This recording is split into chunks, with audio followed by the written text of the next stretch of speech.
As the great James E. Cornett said, how can we get you to miss us if we never go away? Ladies and gentlemen, we're back at Wizard Magazine, starting with number 25, September 1993. My name's Ed Piskor. I'm Jim Rugg. I'm excited to get into this one, Jimmy, because this is not the first Wizard that I got my hands on, but it was the earliest issue I had for a very, very long time. I've internalized this issue deeply. I know every page like the back of my hand. And the way that I got it was in a blister pack, like issue 10. Blister pack at KB Toy Stores, a Century 3 Mall, with package with about 25 loose comic books, and the promise that if you compare the prices and the value of said comics in that package with the price guide in this Wizard magazine, you are not actually spending money, you're making money. That's amazing. That is the promise of Wizard magazine, no doubt whatsoever. And I'm excited to be back on Wizard 2, Ed. This is Wizard Year 3. We're at the apex of what Wizard started 2 years ago in a lot of ways. This is a crazy time for comics, and I'm pretty excited to go through that with you. And first thing that I will note is Wizards are uneven. Like, some issues are better than others. I think this is a damn good issue. When I start collecting Wizard magazine at about 36, 37, it mimics this one very closely, and I'm going to be excited to see how these shape up until issue 36. And what I mean by that is, look at the masthead here. Interview with Jim Lee. Interview with Frank Miller. Interview with Clive Barker. When I was getting Wizard magazine from the jump, it would be like this. There would be several, 3, 4, sometimes 5 interviews, or at least 5 articles that had enough for me to chew on. I was 11 years old then.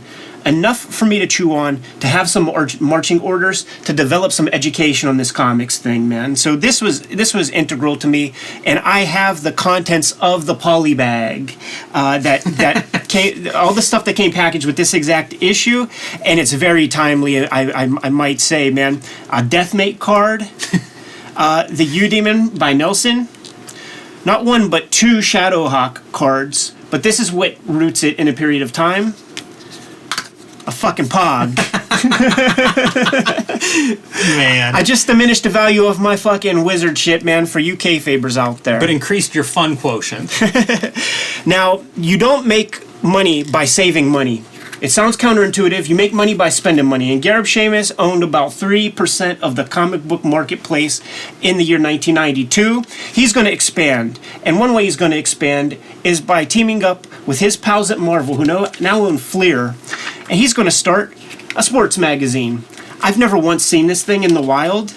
I don't know if it ever grew legs, but this was packaged in this issue too, sort of promoting and highlighting the fact that they're going to be starting this gimmick up. My issue was not polybagged, but this sports thing was tucked into it, and I was so confused whenever I was looking through there and trying to figure out, like, what is this? Is this something that just got jammed in a back issue? Very bizarre. So let's take it to the gatefold Jim Lee Deathblow cover. This is probably my peak as a Jim Lee fan. Deathblow was everything I wanted in a comic. I liked the style that he was drawing in. And this is also when I kind of fall off the Jim Lee wagon a little bit because I was disappointed in Deathblow overall. But man, this cover's amazing. And it is as like hyper intense as possible. You see Deathblow screaming there, guns ablazing in each hand. This was perfect for me at that age. You objectively look at the line art here. You pretend to try not to see the color. And a lot of people will be like, oh, he's doing this like Frank Miller riff. Frank Miller says that. But there's some new elements to the stew as far as I'm concerned when I take a look at this piece and some of the pieces we'll see on the interior. Because there's some Jay Lee in this son of a bitch, man. It's exciting because Jim Lee is inking himself here. Yes. That was something I always liked in artists. One, because it's what I had to do because I didn't know any inkers. Yeah. But also because in hindsight, it's drawing. You know, like you really get to see the drawing. And whenever you work with an inker, the inker's sort of doing that final drawing. And this was awesome, man. You know, like it is a little bit more raw. And he talks about that in an interview. But that all appealed to me. Like, the more kind of rough around the edges the art was, the more I could relate to it as somebody that's trying to figure out how to do this and failing miserably at emulating Scott Williams' super slick inks. He colored some, he inked some Wolverine covers, he inked some X-Men covers, he inked some of his work on Punisher. I implore anybody to go check that stuff out because for my money, that is my favorite Jim Lee as well. Yeah, you would also get it in interviews and stuff. You would see like character sketches and roughs that he would ink. When he took over Batman, he did a bunch of like Batman drawings, I think, trying to get a grasp of that character. Yeah. And it was the same deal, man. Like he had I don't know if it was white paint or white ink, but all of this stuff where it's like, as an artist, Jim Lee's really strong, obviously. But for my taste, like the stuff that he's just drawing and taking chances and trying new techniques and materials, that stuff really sings to me. And when you get into his comics work, it tends to be much tighter and more refined and kind of more of the same. So I enjoy Deathblow at this stage. Let's keep shit rocking, man. Page 1, man, Harris Comics ad with a comic called either Wanted or Q Unit. It's Q Unit. Yes. By Carl Alstetter and Robert Napton? I think Robert Napton. Yeah. Two guys who will be poached by Extreme Studios very shortly after this. And I'll say Alstetter started out in Wildstorm Studios. Oh, interesting. So he has quite the pedigree. This is a pretty early Quesada piece with Jimmy Palmiotti inks. Now, we talked Quesada before, and I don't know that they were matched up on these earlier pieces. Yeah, I don't know when they hooked up. This may be the first time that we're seeing on the show, but a long-time partnership as penciler and inker. Yeah, and even publisher. Co-self-publishers. Co-creators, yeah, they had quite a run. Advanced Comics with Greg Capullo, Spawn cover, man. That was a good run. See, like I'm reading this stuff now. Now, I didn't discover Wizard Magazine just yet, but I sure had a run on Team Youngblood, and Chap Yap was my favorite penciler for the longest time, matched up with the inker Norm Rapman. And we're going to get to see several pieces of ad art promoting Team Youngblood right here. Masada, Israeli super agent. She could grow in size. Cougar, for those true blue Liefeld fans out there, man, if you take a look at the first iteration of the New Mutants 87 cover, it's not Cable who's on that cover there, man. It's Cougar. or you know what? I think Cougar is in one of the crosshairs. Right. But he doesn't end up there in the end. Love the coloring. This is digital coloring. This is all sort of year 2 image stuff, right? It's Team Youngblood. It's Youngblood's now 2 books. Teams of people working on it. The computer coloring is part of their look, and you'll see it, man. Blue, purples, yellows. I love this. I got a comic recently, and it was like neon something or other, right? Should be amazing and colorful. You look inside, it's all brown. Yeah. So I love whenever you're seeing like 4 different colors on his legs because they're lit from all over the freaking place and triple and quadruple lighted.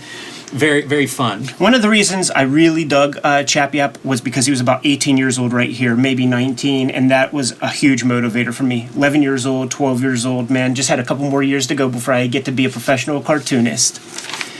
The Gareb Shamus letter from the publisher, we're in year 3, and he's stunting here. He's showing off. He's talking about how they won awards, how they own 3% of the market share, yada, yada, yada. The Magic Words letter column theme is outrage. So the first several letters, the first one is about their article, Religion and Comics. How dare you attack Christians, is the first letter. The second one is talking about one of the companies is giving away condoms with their comics. And condoms is a comic giveaway. The only safe sex is no sex. And then finally, gun control in response to a review of Batman's seduction of the gun. And it's all about criticizing any kind of gun control. It's just one outrageous letter after another. Could be social media today. I was going to say, like, how far we've progressed since then. But I do want to call attention to another piece of Chap Yap ad art right here, man. Look at that, man, Sentinel, and that's before he gets his eye fucked up. One last note on the letters column. They let go 1,500 letters for this column were screened to give you an idea of what they're getting in a month. Now this is a beautiful piece, because this is a Dutch piece of Chap Yap Team Youngblood art. Kind of his character. Off model. Whenever we see Dutch in the actual comic, this little headgear, it's going to be expanded, and that's going to just increase the quality and the coolness of the character. Like, you see this? It's okay, man. But when that headgear extends far beyond the head, now we're talking. We got some more letter art from various people. That's a damn nice logo. Yeah, pretty good. their names as being current professionals, but if they are, leave something in the comments. Another thing was like Premier Edition, Team Anarchy, Dagger. So it's either called Dagger or Team Anarchy. Or whatever this, that's the Premier or something? Yeah, that's Premier Edition. Here's our creative team, but what's very interesting is that Chickstone inks this piece here, probably one of my favorite Jack Kirby inkers, and goddamn it sure is a shame when one doesn't own their work, man, because then you have to ink bullshit like this. That's rough. I would note very Todd McFarlane influence in these characters and in the finishing line work. And this right here, where the hip intersects with this guy's pelvis, that's a tangent. Yeah, good luck sorting that out. Those aren't Siamese twin characters, co-joined twins. I thought it was a skit from Saturday Night Live. Wizard News, man. Image drops Shaman's Tears, Tribe, 3 other comics. Stupid, Wildstar, and Trencher. They got the axe, man. This is noteworthy because we're going to get into some other articles in this issue that talk about sort of declining sales. Yeah. And this is some of the first time that we're really seeing that story, that narrative is starting to emerge. Like, up to this point, it's just been growth, expand, speculators, huge. And this is, to me, the first time we've seen, like, ooh, maybe things aren't as rosy as they were in 1992. Yeah, very interesting period of time. I look forward to more Sam Keith coverage because his makes the cut. His comic gets to stay being made an Image comic. I think his regularity had something to do with it because I remember reading McFarlane interviews where he wouldn't stand for anybody but the Founding Fathers to be late with their books. Except Del Keown. Pitt also makes the cut. Fellow Canadian, Del Keown, so that might have been part of the reason Tom McFarlane went to bat for him, because his books definitely were late, but I do remember that time period as like Pitt and Max making the cut. Could be that 4-word title, like Bone. I think some people think that's the formula for your titles, 4 words, and in that case, only 3 letters. We talked about this in the Heroes Illustrated Issue 1 episode, but if you haven't seen it, there's going to be an impending team-up comic, Spawn and Batman, or Batman and Spawn, depending on which company's version you get. The Image version, written by Frank Miller, drawn by Todd McFarlane. DC version, written by like Chuck Dixon. It says Len Wein, but I seem to remember Chuck Dixon for sure. And Klaus Janson art on that baby. Yeah, and we should say Frank Miller's name has not been attached to this thing yet, because that is going to be big freaking news whenever that shows up. Yeah. Well said, and I can't wait to get to that image, that Wizard magazine, because the front cover is the infamous one that has 2 moons on the illustration. Yeah, that says a lot about how well that crossover went.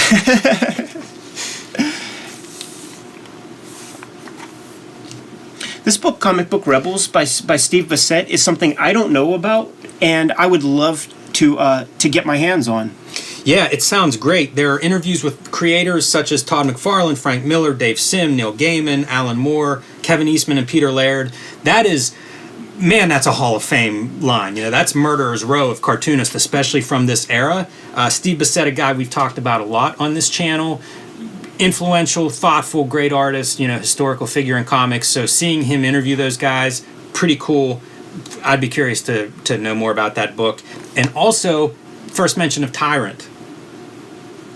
Yeah, how about that, man? That's going to be a focus of a Palmer's picks around the Eddie P. era of Wizard magazine after issue number 37, 38. It's interesting to me reading these news things where you'll see like a mention of something that we know goes on to be something or other, and there's almost no attention paid to it this first time it crosses the Wizard desk. Yeah, very fun. Very fun.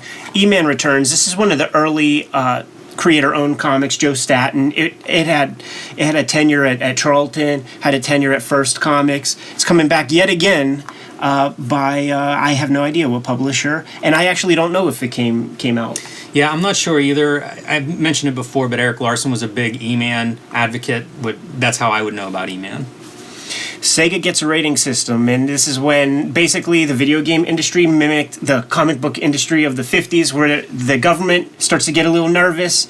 They decide to self-police. And you know one of the reasons why they self-policed at this era, why they got the government's ire. I'll just point you really quickly to that back cover ad right there, man, because this was a legendary thing when it came out, and kids at school were telling me that, like, yeah, man, there's blood, and you throw a knife, and you pull a guy toward you, and then you can pull their hearts out. Had to play that video game. Yes. That was a big one.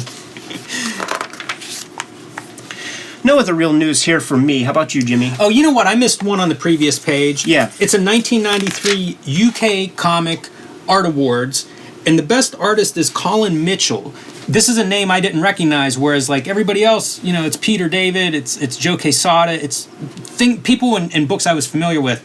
Did not know Colin Mitchell's name, looked it up, could not find it, so it may be a typo of some sort. Colin Mitchell is credited as a writer in the early 2000s on some comics, but this would have been 10 years before as an artist, and I couldn't quite figure that out, so if anybody knows the answer to that one, I'm kind of curious. Good stuff.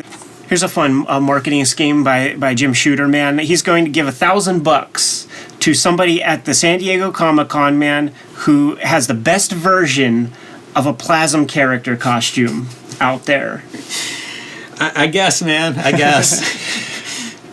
It seems like just a few months ago that Superman bit the dust, man. Who is this mullet-headed figure silhouette we see right here, man? Another Deathmate ad, man. We've been seeing this for about 5 months, I feel like, in these Wizard magazines. We have another fucking Patrick Daniel O'Neill drip ad. Drip editorial, man. And this is not the first time he's talking about this issue. It's such a conundrum. This is the second time he's talking about the fact that it's really a form of braggery. A nerdy fucking den pussy braggery. I don't know if it's that or complaining, but keep going. It's bragging in the form of complaining. Woe is me. I get sent so many freaking comics, I don't know what to do with them. And I made an editorial to solicit you guys to help me solve this problem. And then he's just talking about how, listen, I guess you guys aren't understanding what I'm saying here. These comics, you got to see these comics. It's Lobo. It's Punisher. You can't give these to children on Halloween.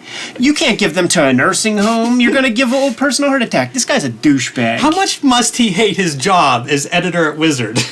Real schmuck. He just seems to be just not enjoying comics at all. Taking a detour, Jim Lee's work on Deathblow, leading him in new directions, man. And here goes a couple good pieces of art associated with the Deathblow comic. And look at that cute little portrait of our guy. A great juxtaposition between him and the screaming, tortured Deathblow. Didn't pull very much from this thing. It's a very short interview. And it's just promo for Deathblow. Yeah. And one of the things that I always shudder in fear of and immediately avoid these comics, whenever people start talking about a purgatory and the second coming of Christ and all this stuff, it immediately lets you know that basically if Garth Ennis doesn't write it, man, these people are trying to punch above their own weight class and they're gonna be fucking cheesy as shit. And that is Deathblow. Jim Lee went to Princeton, I think. Ivy League dude. I think he was going to school to become a doctor, if I remember correctly. There's something missing when it comes to like the story component, the narrative component of his comics, that he just like, it's totally like over his head, that it's a blind spot. He just too many yes men who he's done things that are successful and nobody feels like they can be like, no, dude, no, don't do that. Or he's a total fucking genius. The Jay-Z line, dumb down for my audience, double my dollars. He knows, like the Chasing Amy line. It's about knowing your audience, either over or underweight guys, blah, blah, blah. Because this thing reads like a Maniac type story. It's interesting you say all of that, Ed, because I have theories on Deathblow. Yeah. Deathblow is whenever Jim Lee took chances. Deathblow is when he deviated from the formula that made him the highest selling comic book artist in American comics history, and he got slapped for it. There's a lot of blowback to Deathblow. A lot of people say he's ripping off Frank Miller, including Frank Miller at some point. Yes. And I think that he just shrinks from that, and as a result, kind of doubles down on the Wildcats formula, because stylistically he's not that different today than he was in 1993 when he was achieving all that success. And quite frankly, this is commercial art. If you're the top selling guy, why would you mess with that formula? He messed with it, did not get the positive results that he had been getting, and didn't mess with it again since then, as far as I can tell. Yeah. When that happens in one's career, you could go two ways. You could go the Jim Lee route and shutter back into like who you were. You could go the Frank Miller route post Ronin, and maybe Dark Knight Returns is pretty close to the Daredevil energy, but then there's more exploration. You get Sin City, you get all the other amazing works that came from Frank Miller's pen. Wildstorm is expanding, man. Brett Booth. Combination, man. Jim Lee and Todd McFarlane right there. Daredevil-ish move, man. So this is about Daredevil getting a new costume. Yeah, Dan Chichester's been writing him for a while. Wrote a series with Lee Weeks, was the initial artist. Really good. This is the first exposure I had to Lee Weeks around Daredevil 300. Weeks moves on. I'm not sure exactly where he goes. He will do a Gambit miniseries at some point that we'll talk about.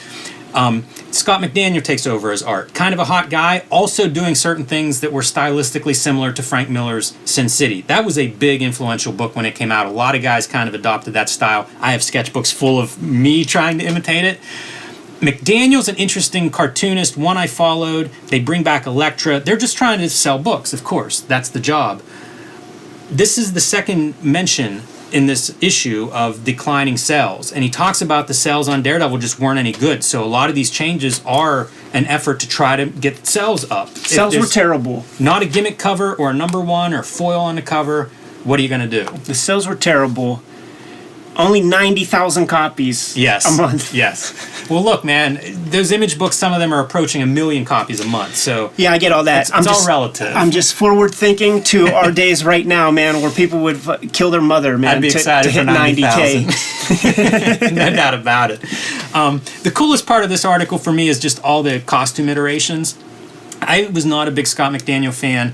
I found problems with his storytelling. He would do this thing where vertical columns would run on the right side of the page, meaning after you read the left column, left to right, what do you do on that right panel? Then do you read in a different order?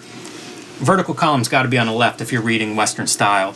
Smash 'em, bash 'em, mash 'em, man. So this is, once again, man, little Eddie P had this magazine, and this is a corny fucking article. Like, even little Eddie P didn't give two shits about it, but it did provide some marching orders, because I read each and every one of these things. I didn't care about the characters in any way, shape, or form, but to me, it was like, I'm curious to see Jack Kirby do Hulk versus Fantastic Four. I'm gonna have to get my hands on Fantastic Four #12 somehow, man, and so on and so forth. That's sort of like what this article provided for me. I usually hate these articles too. Yeah, loved this one. Yeah, so much fun. This really brought me back to being 10 or 11 and wondering who would win in a fight: Thor versus Hulk, Silver Surfer versus Thing. You know, like this is such a part of like superhero comics from my childhood.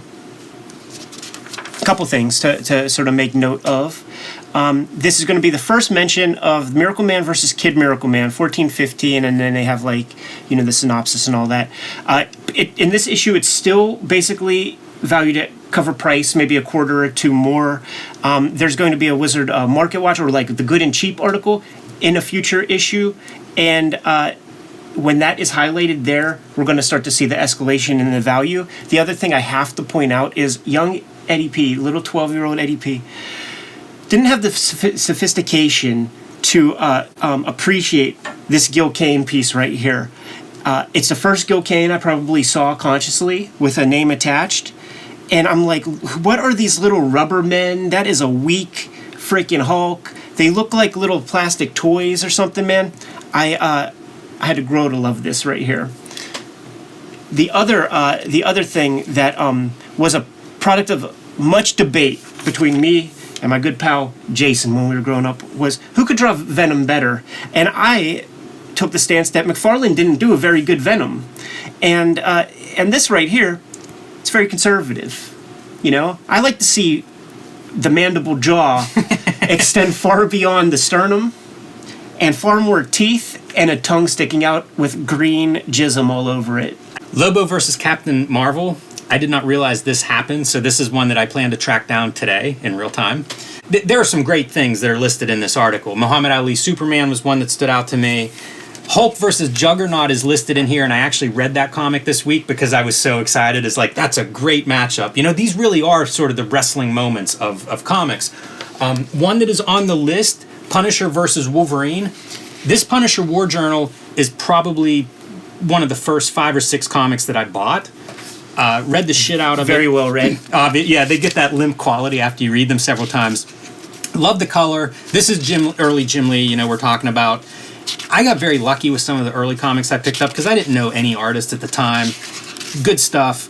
I picked this one up much later. This is a 2-part story, so I actually got part 2 first. Jim Lee inking himself. How iconic. Like a lot of these covers are iconic moments. Part of what makes these battles memorable are those iconic moments. Like there's the Wolverine Hulk cover that Todd McFarlane drew, where you see, the reflection in the blades. These hero versus hero fights often are a chance for artists to really strut their stuff. What I like about this is that Carl Potts did the layouts, so it actually forced Jim Lee to be a storyteller and not just like put a pinup on every page. Yeah, I love those comics, man. I was into both of these characters. And then one that they don't list is Amazing Spider-Man 328, which is Spider-Man versus Hulk when Spider-Man had like cosmic powers. And McFarlane obviously did both of these characters in the past. Not too far removed from Spider-Man at this point. But the Hulk, he's much better as an artist now. And I loved McFarlane's Hulk, especially the gray Hulk there. This was a cool issue, and they go all out because Spider-Man is a powerhouse in this issue, so it's kind of no holds barred. Spider-Man knocks the Hulk into orbit. Yes. And I remember the moment of like Hulk floating in outer space, like, how am I going to die up here? Am I going to turn into Bruce Banner when the sun comes around the horizon and I'll explode? Will I die of not enough air? All this different stuff. Got to pick up next issue. It looks like the Hulk's about 3,000 pounds there. Yeah. Massive. Absolute Mignola influence on this piece right here. Yeah, no doubt. And historically, this goes on to be one of the highest selling pieces of comic book art that has gone to auction so far. Yeah, well into the 6 figures. Low 6 figures. Hey, I have one more note on the Daredevil article. There's something in this sidebar that I wanted to point out. They mention thousands of Turok #1s have been returned. This is another piece of this story of like things aren't as rosy as we thought in comic book land. So thousands of Turok #1s, which was like Valiant's biggest selling comic, have been returned to distributors at this point. And the X-Men #1 that sold 8 million copies being sold for 50 cents all over the place. We're seeing the cracks in this foundation, in this facade that comics are a good investment, that they're growing forever, all these things. Like, we're starting to see the pieces in this issue, in the very beginning of year 3 of Wizard. Of note, Turok would have benefited from Western's distribution mechanism, which made that comic possible to return. And that is why all the other shops like that got the comics from like Diamond, no return policy there, and probably most of the other distributors didn't accept returns. In the earlier news segment, they were talking about the Marvel Exodus Part 2, and highlighting that guys like Brandon Peterson, Joe Madureira, and Mark Texiera, they're leaving Marvel and doing work for other companies, Image in particular. This is Mark Tex's book, Union. I was a big fan of his at the time. He had just done a run on Wolverine, one of my favorite books. Yeah. And I dug his stuff, and it doesn't look like everybody else's. That was one of the things that really stood out to me. Very outlaw for a guy who's coming out of Marvel. And I found out about him on Ghost Rider, which was the perfect fit for his art. So pretty cool to see him doing an Image book. Amazing art, man. If any of the artists who participated in this, man, a lot of people have come out of the woodwork, man, and left some comments. I implore you guys to do the same. This is interesting, man. Plasm, as it's been called, in all of the printed matter in this magazine, in this issue and before, there's an ad for it. It's going to be called Warriors of Plasm now, man. There's a big lawsuit. I believe there was perhaps a Marvel UK. We talked about it in an earlier episode, but Marvel had some plans for a Plasm character. Defiant took it to litigation, took it to court. They won, but at what cost? A cost of $300,000 that they did not have. Yeah, that's tough for a startup. a very common technique for these big companies to sort of just hammer into submission the little guys. Use all your coffers. One note on this amazing art. There are 5 covers featuring dismemberment. One thing I want to do if you count Galactus's eyeball. One thing we must do whenever we see an underage boy drawing Faust is implore people to pledge money to the Comic Book Legal Defense Fund to keep the shops afloat whenever some bored, middle American parents find some weird comics in their kids' stacks, man. They like to try to shut shops down. It's incredible to see Faust on these pages. Not the first amazing piece of Faust art either, but every time he shows up, I get excited. I do too. Just an arm ripped off from Shadowhawk. Yeah, 2 injury to the eye motifs, but it up side to side, man. That poor wizard. By the way, I would read several of these comics. Yeah, like that's the thing. It's getting competitive on the amazing art section of these magazines, and I like almost all of them. Like, why aren't you guys not drawing anymore if you're not? I would read your comics. Even these guys. These all look really good. My Kind of Hero's been around now for a few, maybe a year or so, and I remember liking it, but those early installments didn't stand out the way I remembered. We're getting into it now. People are starting to recognize, like, this is a place to show off. Love Shadow Fist. Absolutely. Love it. I looked her up, and she's primarily, I think, a picture book illustrator now, out of Hawaii. So we've gotten a batch of Hawaiian comics, and I'm skimming through them looking, but as far as I can tell, mostly picture book illustration. I'm not even going to encourage. No, because we have good stuff coming up. Yeah. And it isn't brutes and babes. Absolutely not, man. I had to deprogram myself from these fucking tutorials. It's so funny how those ebb and flow. Like, sometimes it's really interesting stuff, and sometimes it's leg muscles. Dan Panosian came by our table at Heroes Con a couple weeks back, man. He was loving the Wizard episode, so here's a good Dan Panosian appearance. I loved Prophet. I met him at a show in Pittsburgh whenever this was like a new book and stuff. Very cool. And that's all the leg muscle technique you need, right? Looks like he could squat about 800. The cool thing about Panosian is he would actually deign to draw vehicles in an Extreme Studios comic, which you just never saw done. Well, he's interesting, too, because clearly he's working in a style that was sort of determined, like this is what we're going for in Extreme, because he's worked in lots of styles. If you look at his work now, it's clearly an artist that's capable of a wide range. Absolutely, man. All right, man. Interview number 2, Life of Crime and Sin, man. Frank Miller, hot off the heels of doing the Marv Sin City story. It has a name now, but it was just called Sin City when we were reading that shit. He's working on a bunch of things during this interview. They're releasing the Daredevil Man Without Fear limited series, 5 issues, drawn by John Romita Jr. inked and by Al Williamson. Comes from a Daredevil film script that Miller was shopping around out there in Glittertown. Didn't see the light of day, man, so they repurposed it. Marvel owned it, apparently, and turned it into 5-issue limited series. A limited series that I absolutely loved when it came out. In fact, I had to make those hard decisions, man, because it cost $4 when comics were $1, man. So that's 4 days of school lunch. Yeah, I bought all of those whenever they were released and loved it. I have revisited that series, and I don't love it as much now. The Romita Jr. art is beautiful. It's really top-notch. The story, I think knowing now that it was based on a movie makes more sense for the problems I have with it. It's not Batman Year One. Right. It's Daredevil Year 1 through 19, as he says here. One thing I took away from this interview is Miller is so influential. He was my guy at this point. Like, he was the guy. I was looking at everything he did, reading anything I could find on him, copying drawings. And I think that his influence goes way beyond style, because a lot of artists, as we said, 20 pages ago, were copying his style and the way he was drawing, but he was thinking bigger and differently. And, that became, I think, his legacy influence. Things like Sin City being open-ended. He basically created a world, a universe, where he could do the stories that he wanted to do. Crime comics, which really hadn't been done much since the 1950s. Year Ones is something that he kind of popularized, if not invented, for comics. doing miniseries, at a time whenever comics were still sort of based on these big long runs. He did a lot of innovative things beyond a new drawing style or a different drawing style at the time. And one of the crime comic things that he mentions here, Johnny Craig. Johnny Craig is huge, right? He's one of my favorite EC guys. There's lots of ways you can get his work now. There are collections of just his work that Fantagraphic puts out. And it's beautiful black and white work.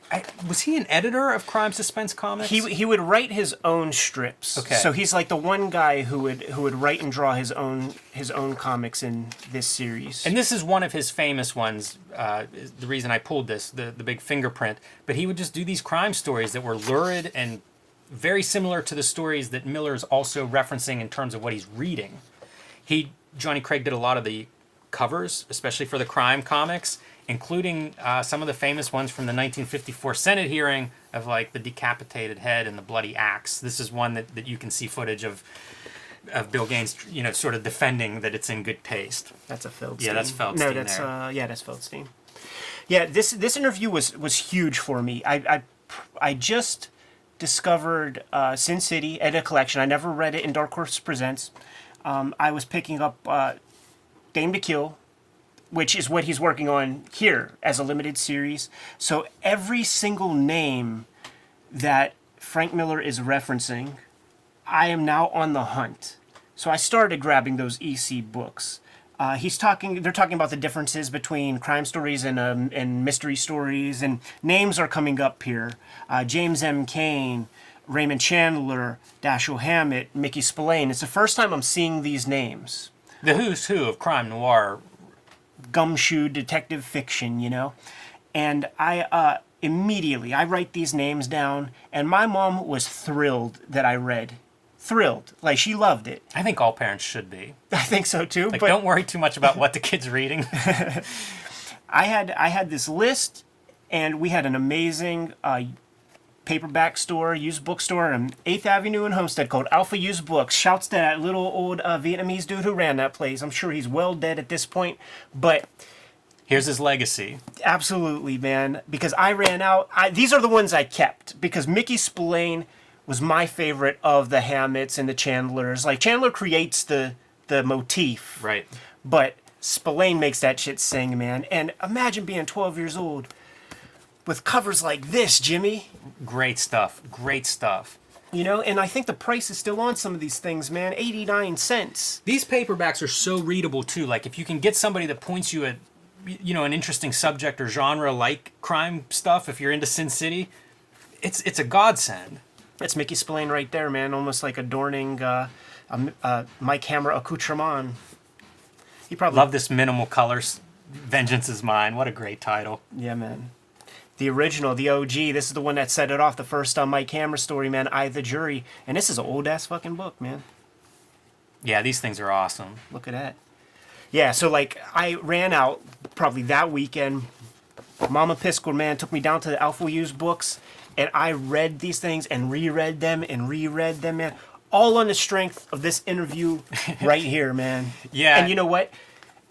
All of Miller's ticks are in here, man. A lot of, like, I'm saying some of the same stories basically are appropriated, but from Mike Hammer stuff, from the Johnny Craig crime comics, man. When you have Goldie and her dead sister, or the what sister that's alive, straight from like crime suspense stories #1, man, where the lady goes to the hitman and gives him a photograph of who to kill, and it's her on the photograph, like it's the sister, and amazing. Love that shit. He mentions Jim Thompson in the following paragraph. That's a crime writer I'm a huge fan of. Very cool to see these names pop up in the reread of this.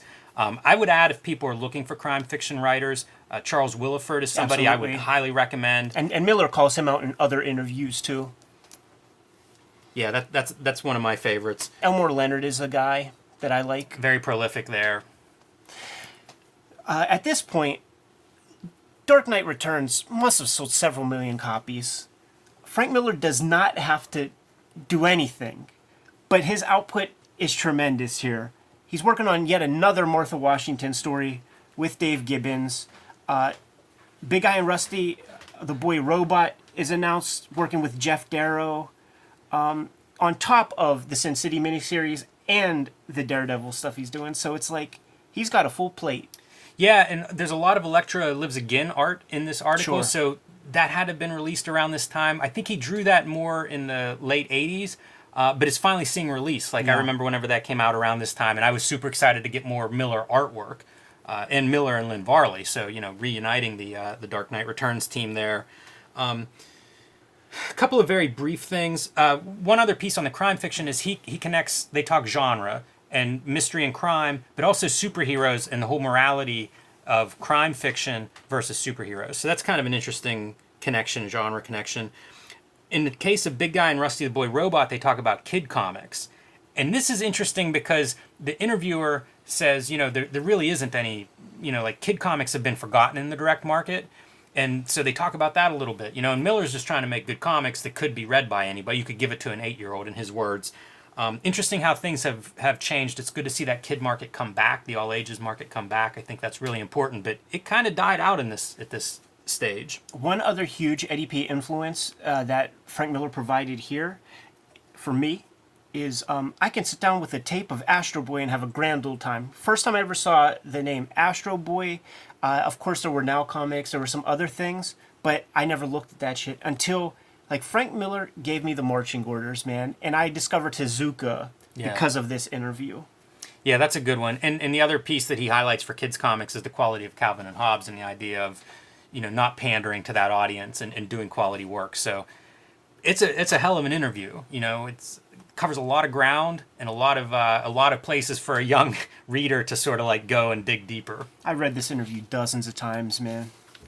What am I bid for? Yeah, I that grammar doesn't make sense. My note in here says, "What am I bid for?" And I was like, "What? Why did I write that?" And then you see the headline, and I'm reminded, like, okay, it doesn't make sense. This is an early art auction. Comic books also. Comic art, comic books, early auction prices, and kind of shock, I think, at some of the returns. I think that's the focus of the article, is like, can you believe this thing sold for way more than they estimated? Yeah, and the big ticket item would be this Carl Barks, I guess, oil painting. Yes. That he did of the Duck family, man. Scrooge McDuck, Huey, Dewey, Louie, and Donald Duck. And it was one, I guess, by Steve Geppi, paid $112,500 for it. And I'm thrilled to see this in here, this painting, because it gives us a chance to just talk about, like, when Carl Barks split from making the comics, he was so adored by, like, say, first-generation comic book fandom. Mm-hmm. In his later days, in retirement, when he would make these paintings, they would go nuts for this stuff, man. And I have no idea how many of these things exist. They're all so freaking beautiful. To me, it looks like lowbrow, like Ron English, like yes. It should fit in like Juxtapose magazine or something. It's like that kind of quality. It's amazing craft on like fun subject matter, and this is like my kind of thing. Like, you could keep the Mona Lisa. Like, I'm fucking with this. And I have whenever he would produce a new one, it would be all over the place. Old Overstreets from the 80s and like late 70s. Like, you would see like they would tip in a color section just for like the Carl Barks paintings, man. And I've never seen the same one twice, and I fucking love them all, man. Yeah, I'm surprised Disney hasn't put out a nice collection of them. They just don't respect the material in the same way, man. There was some legal stuff, right? Like, didn't Disney give him a hard time for a while, and then I think he ended up with a license or some kind of agreement. There were some weird issues, I think, at some point. It is what it is. Very cool, though, to see it in here, like you say, Ed. Again, strengthening this issue being a very good issue of Wizard, because they don't all have Carl Barks paintings in them. One of the standouts, they have Bill Gaines, some of his copies of EC Comics that he had like stored, in super pristine condition, went for a nice price tag. They would be bundled, several issues together. I see one went for like $23,000.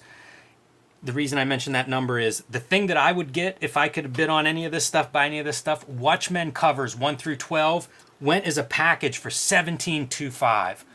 Amazing investment. $17,000 for 12 Watchmen covers. Amazing. What are those worth now? Yeah. We could probably ask the guy, because I got the artist edition and there are names in there. Oh man, I'm looking for you, man. Somebody to me that was the smart money in this auction, at least of the books and the art that are described here. The other thing that's real fun is those 12 pieces went for 2.5. A 3-page Robert Crumb story went for 16,675. Man, so that goes to show you that like Robert Crumb's a real artist. It's very interesting too when you do a cross section of like what went at this auction, because this is what comics are today. Like it's all together. We have Fantastic Fours from the Silver Age. We have Robert Crumb art. We have paintings. You know, like it's such a. There aren't boundaries there. You know, like a lot of Wizard, we're not going to get a lot of Robert Crumb coverage in a Wizard magazine. That stuff, this is not the way it worked in 1993. Mm-hmm. But today it kind of is. Birth of a Barkerverse. When I was a boy and I had this magazine, I really didn't look at this that much. There's a lot of text on these pages, which I guess fits a writer. I feel like we've been talking about the Barkerverse in Wizard for a year. Like, I don't know when it was first mentioned, but I know we've showed off some issues in the past. I think that's a nice drawing, nice piece of art there. These didn't make much of an impact, but as I said, the narrative in this issue to me is that things are collapsing, so all of these universes, none of them really make much of an impact. Kind of an interesting idea, maybe a little bit of an answer to Vertigo. Yeah. Couple of things I would point out. One, that Clive Barker grew up on and was influenced by Silver Age Marvel, which I find interesting. Two, he is an amazing artist. If you type in Clive Barker art, painting, whatever, extra word you need to find cool stuff, like, he does beautiful artwork. He designs he designs characters. I read in one of the sketchbooks that he would, like, sort of in pen and ink, like, design the Cenobites like you or I would, and then that would be his blueprint to then write the description, the further description of the character in the actual, like, books of blood or whatever. You can find collected editions of his sketchbooks. Chris Pitzer has one that totally, like, knocked my socks off that I am on the hunt for. I implore you guys, check out Clive Barker's art. He's as good an artist as he is a writer. Yeah, other note that I'm going to reference again in a couple pages is one of the Wachowskis is a, creator of Matrix, the movie, is a writer on one of these books. And so he is mentioned in here. The reason I bring that up is we're going to see a book called Donna Matrix. Yeah. Which to me is a big influence on the Matrix, and both appear in this issue. So I assume they were cognizant of each other. Wachowski's also working with Steve Scroce on the Razorline comic that they're putting together. And of course, Scroce we mentioned before, and in our storyboard episode of Cartoonist Kayfabe, he did a bunch of storyboards for the Matrix movies. Yeah, and then Wachowski's published some comics and published one of Scroce's comic books, Doc Frankenstein. Yeah, it's a long relationship that starts probably at this time. Mm-hmm. I did not read this whatsoever. Teen scenes. Titanic changes are in store for Teen Titans and Nude Titans. I didn't pull one thing from this. I did, and what I pulled is that Marv Wolfman wrote Teen Titans so long, it is, it's Teen Titans compared to X-Men, right? DC and Marvel. Wolfman had, like, at this point, I think he had something like 12 or 13 years under his belt writing it monthly. Rivaling Claremont, on X-Men, and would continue to write Teen Titans for some time. So I didn't realize he had such a long relationship with these characters. Batman 500. That's that Azrael Nightfall Batman. Jesus, it's the longest article. Like, give me 3 more pages of Frank Miller. God damn it. The third cool interview, or maybe fourth if we want to call Clive Barker's an interview, Mike Manley. He's now working on the Batman series. When I was a boy, around this time, Darkhawk was a comic that I picked up from issue number 1, and his art was represented. I think he created the character. I picked up that comic for at least 2 years. I have every Mike Manley issue. He was as adventurous as I got at that age with quirky art. Pretty rough. You get to see, like, the organic pen line and junk like that. Like, I couldn't truck anything much further than like he and Larry Stroman. That was like my limit at my young age for what I could kind of put up with. Darkhawk was a really cool book. I had the same reading with that. You know, new number one, I would try everything, and that one connected. It felt like almost like New Warriors, like one of these books that actually shows up and grows an audience because it's pretty decent read. I'm curious to revisit that now because who knows how it would hold up. But I remember liking it, and I'm surprised that's not a book on Marvel's slate these days. So he's taken over with like issue 500, but he's got to draw this weirdo costume that was created by Quesada. That costume is just horrendous. And he's just talking about like Quesada. He's like, Quesada's like Mignola in that they're like design-oriented guys, but what Manley, like where he places his value, is being more illustrative, which is to say, correct anatomy, the exact, heads tall required for, the perfectly proportioned person, all that sort of thing. Important. This page is totally important to me, man. I adored this piece right here. I drew and redrew that face a bunch. Just when I was like trying to figure out figure work, seeing this line of like when the leg is back and like the butt cheek goes that way, you need to know these things. Right. And Mike Manley taught me with like this piece right here. Like I thought that was genius, just seeing that like little like line right there, because then when you're at Mineral Beach or the public pool and you see a girl like popping out of the pool and you see that line, it's like, yeah, you got to draw that line. Also this too, man. Yeah. It was always great to see pencils. Like the early Wizards that I would get hold of, seeing pencils was huge to me. There's a few insightful things. One, he shared a studio with Al Williamson. That seems like the coolest thing you could do as an artist. He mentions drawing an Ann Nocenti story for an upcoming Akira tribute issue. Are you aware of that issue? I wonder if that ever came out. It kind of makes me curious. Not something I'm familiar with, but... And once again, he is also a fan of Frank Miller's Sin City, and he calls that out. Yeah, he mentions Wizard would always ask these guys about, kind of their perspective on the comics industry at the time. And he says that it's too focused on superheroes. We need more Dark Knights, Sin Cities, Sandmans. And I add Akira to the list since he had mentioned Akira earlier about working on a story. And it makes me think, like, how influential books like Akira were. Like, we've talked a lot about Sandman. And obviously on the channel we've talked about Akira, but that would have been one of those books. Like if you were tired of superheroes and wanted something else, there wasn't that much you would find. Akira would have been one of those shining beacons of like, this is something different. And so good. Hollywood heroes, man.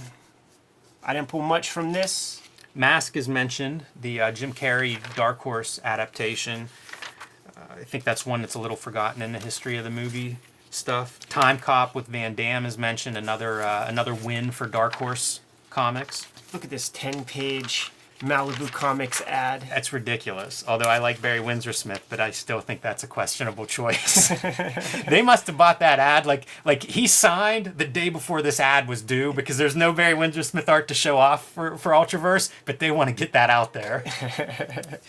Of course, the highlight here is Hell or High Water. These guys are going to put out that Fantastic Four movie, and of course, they don't. You had to buy it on the bootleg circuit at conventions. There are multiple references or comparisons in this article between Fantastic Four and Jurassic Park. Wow, did they miss the mark on that one? The guy who's playing Reed Richards at one point talks about brushing up on his physics in order to better play Reed Richards. Yeah, what a douchebag. It is amazing, this article interview compared to what we know of this movie. Yeah, I implore anybody to go check that out. And there's also a good documentary about like sort of the plight of the film. Quick note on this ad. This Venom comic, I've never seen it. I haven't read it. But it's Kelly Jones, and it's Venom versus Juggernaut. Man, that sounds like it could be badass, right? It does, and I've never seen it myself. I believe I've seen this image a bunch of times. I could point out this Transformers Generation 2 #1. This series is really good. Like, art-wise. It's really fun to look at. This Simon Furman guy wrote so much Transformers. It's not... It would be silly to call it Larry Hama quality stuff, but the artwork is pretty awesome, man. Like, look at that shell Yeah, that's casing really neat. in Optimus Prime's head. Not the way shells work, right. but very good nonetheless. I always find it cute. Yes. Whenever people like draw They the draw whole the casing and not the bullet. Law and Hell. This is the crossover between martial law and Hellraiser, and it's by the martial law team, which is awesome. Kevin O'Neill art. Like peanut butter and chocolate, man. Pinhead and martial law. Here we go, man. Palmer's picks, dude. Tragedy Strikes and Joy Abounds. I don't know much about the Tragedy Strikes company, man. Well, interesting, because they went out of business about the time this article was published. Makes sense, because some of the titles that we're talking about here are basically all the titles here, man, including Way Out strips, which I do have, published by Fantagraphics. I pulled out Pickle, published by Black Eye, not Tragedy Press. I was surprised to learn that whenever I started looking it up, that, all these books, like you say, Ed, they're all published by somebody else. So it must have been a high-quality publisher. Like, these books and Cartoonist went on to be known, but for whatever reason, the company didn't last. Cup of coffee, as they say, man. There's some information on... Tom Palmer annotates all of these columns now online, so I gave that a look before coming here, and he talks about it. They are Canadian. They had reached out to him months before this, but all the correspondence is through the mail.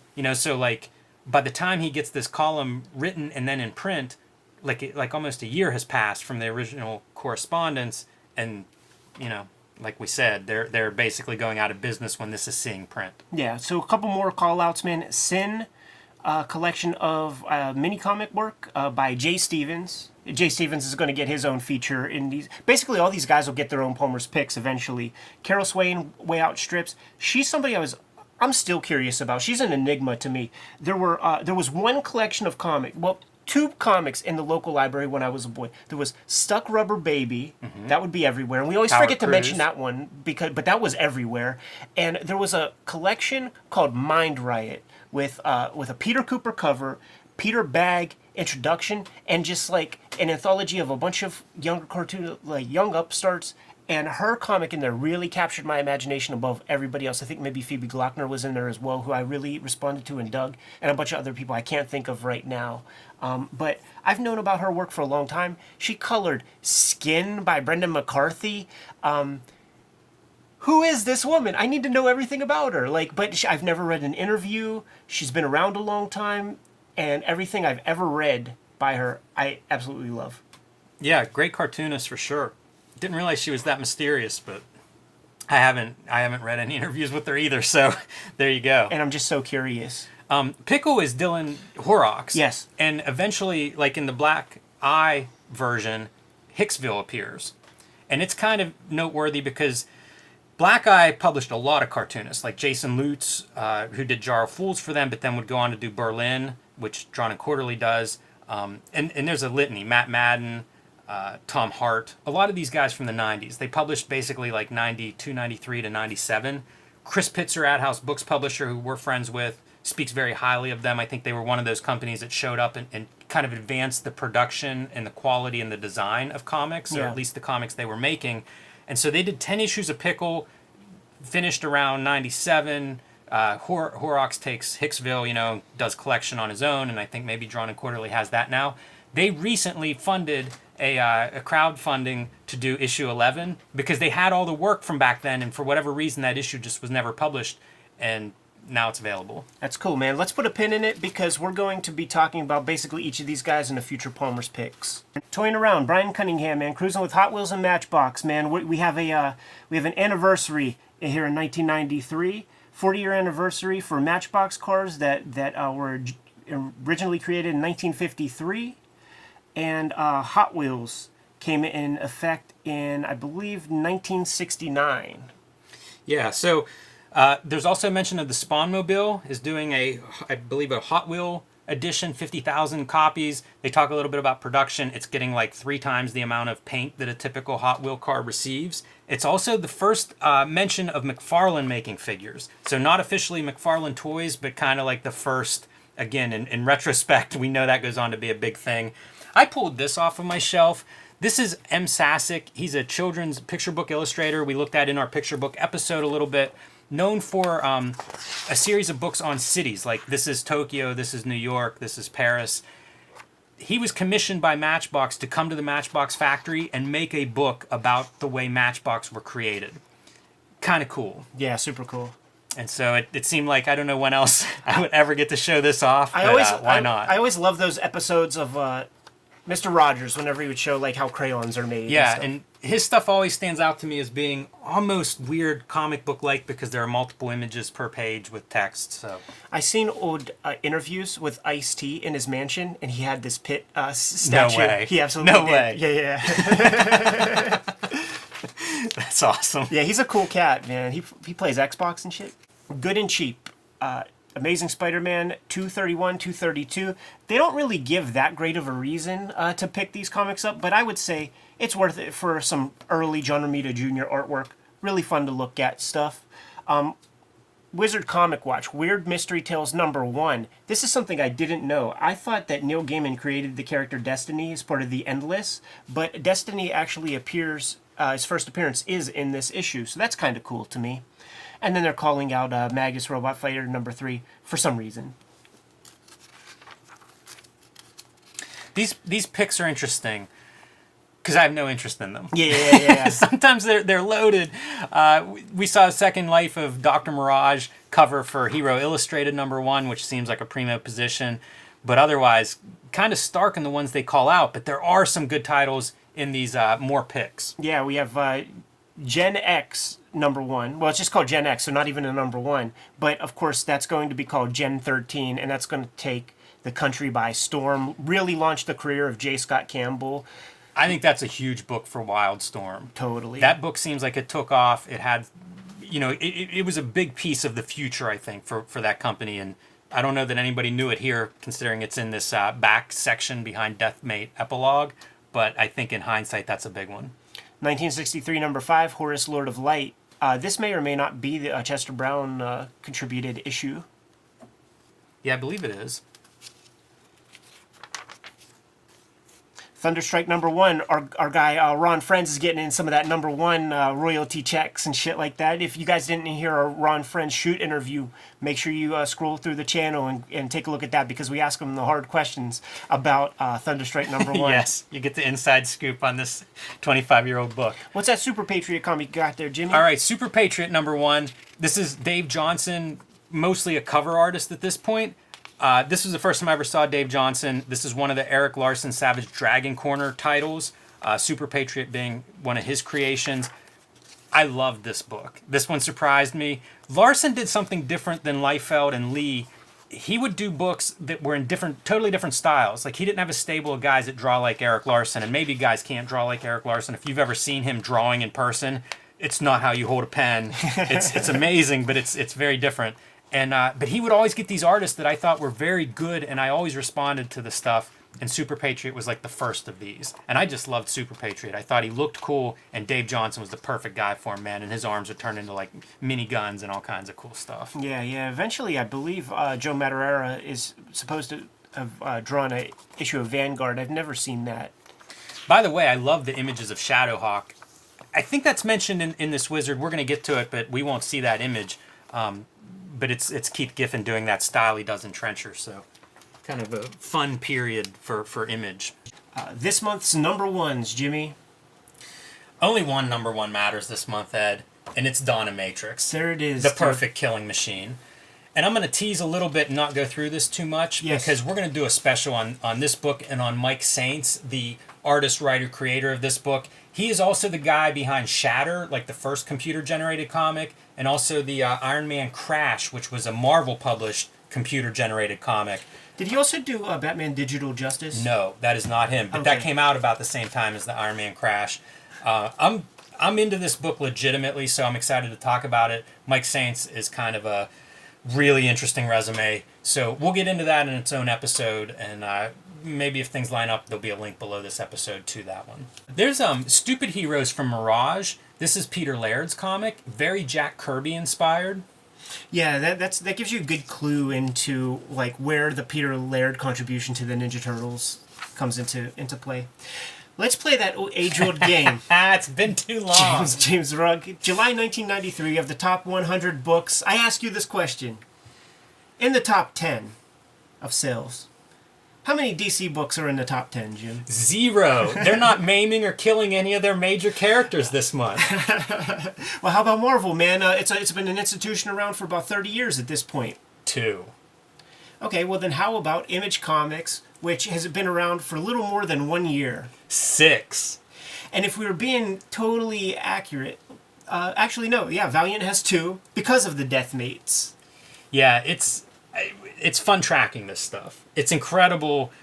Man, you go back through the history of Wizard tracking this, it's unbelievable how Image shows up and what happens.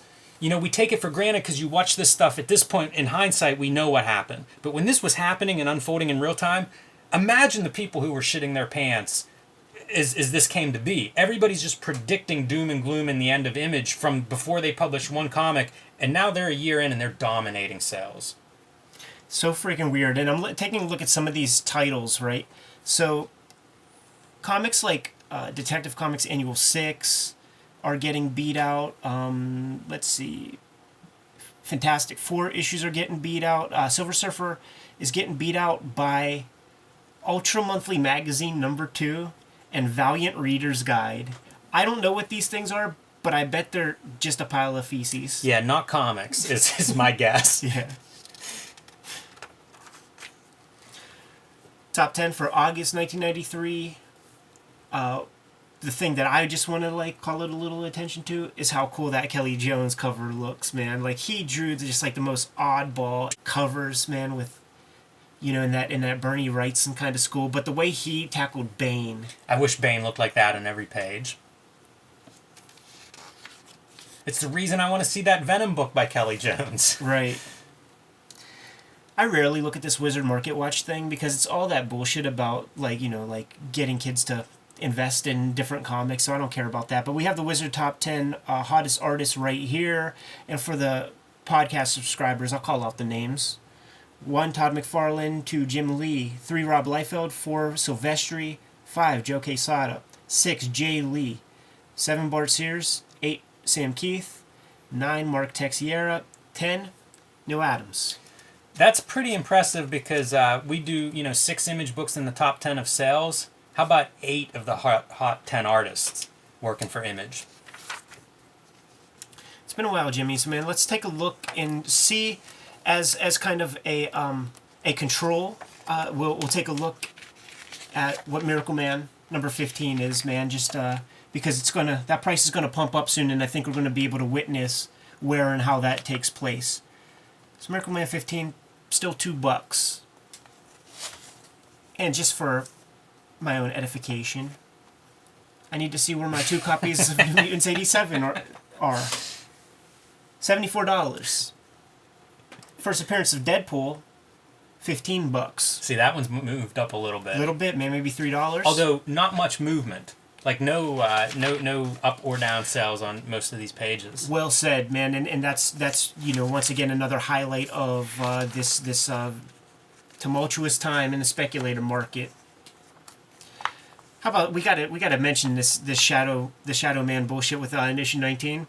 I remember when we were first tackling, I believe in issue 7, the Valiant guys, Steve Mazzarski and his douchebags. Now you get rid of Jim Shooter, Barry Windsor Smith, and this is what you're left with: Agent to the Stars. And Mazzarski with trumpet nonsense. You know what? We have Dickie Betts here in issue number 1, and hold your horses because I was involved in the music industry. And if you're lucky, you're going to get to see the Allman Brothers in a future issue of Shadow Man. No bullshit. I don't know that the Allman Brothers showed up, man, but we have Steven Tyler right here, man. Look at that excellent Joe Perry. That is how you sell comic books to a 12-year-old. Such bullshit. Just seeing the images of these things was so important to me. I would buy comics because I saw them in this thing. Let's move it on to the Wizard profile. I'm not sure if this was in other issues. I don't quite remember if it was on earlier episodes, but this became crucial to me because when they would highlight somebody that I was interested in and they would talk about some of their influences and some of the comics they're reading now, one of the comics that would show up very often, 8-Ball, Hate, Acme Novelty Library, that the holy trinity of young Eddie P. adolescent teenage comics. You know what I'm saying, man? But this, nothing controversial, nothing too insightful. Jim Valentino just gives a little profile. This is where you discover that Guardians of the Galaxy and What If was not his first comics. He's been in the game for a long, long time with Normal Man and comics even before that. Yeah, his background is it's very indie based compared to a lot of the guys that I was following at the time. A lot of the Image guys. Yeah. He has a background in things like mini comics, self publishing, black and white comics of the '80s. Pretty different than his Image brethren. He also mentions upcoming the Images of Shadowhawk mentioned a minute ago. Hopefully we'll do a flip through that book at some point whenever that comes out, because it is Keith Giffen doing that unusual line style that he only did for like a year. And I think it may work better, or at least be a little more readable in the Images of Shadowhawk than it is in Trencher.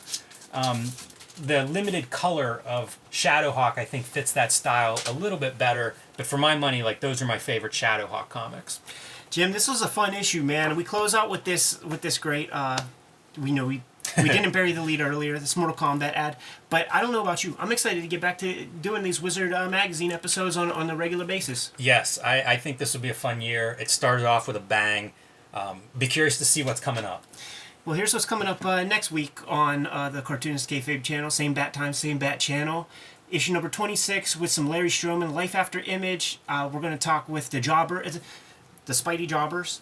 and I was going to speculate. That's a Mark Bagley cover, so that's probably his first appearance on the Wizard cover. So we're going to go back to making comics, but you guys know what to do in the meantime if you haven't done so already. Like, subscribe, and follow the YouTube channel. Hit the bell icon. We'll let you know whenever we have new videos available. You can find Cartoonist Kayfabe merch at our spread shop. There's a link below the video for that. So we're getting back to making our comics, but you guys know the marching orders. Read more comics.